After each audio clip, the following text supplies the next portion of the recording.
They bring back probably as much experience in the WIVC this year. 17 starters back, I think, on both sides of the ball, and we don't bring back much experience. So I think that's a big thing for week one.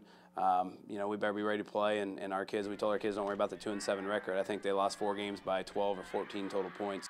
As good as that veteran nucleus looks on paper for West Central, it's actually seeing these guys in person that underscores the long-range potential of the Cougars.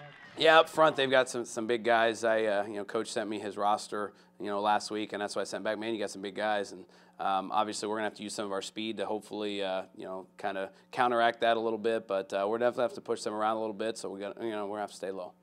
And that's what makes this game so interesting.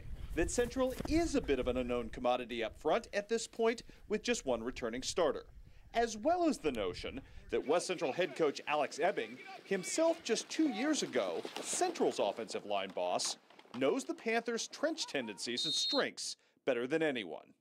I think our off seasons are pretty similar to the way that we prepare, and obviously terminology is very similar between the two programs. And there's things that we did when he was here that he knows that we do, and some calls that we make and things like that. So you got to kind of, it's interesting because 8 out of the other, the other 8 weeks, things that you do will work and things that you say will work. But when you play week one, you got to have a few things in just because he knows some of our calls. Subplots aside, Brad Dixon seems excited about what he's seen from his crew this summer. We've got a lot of new guys playing in a lot of positions, and I felt like they've really done a good job of grasping our system. I think that's part of the fact that we've had this system in place for so long, that guys like Noah can hop in at quarterback, and has never played the position outside of running the opponent's plays last year as a scout quarterback, but he comes in and he doesn't miss a beat.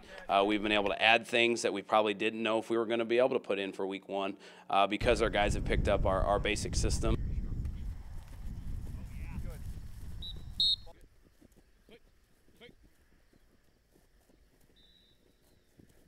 Black 8, race, go.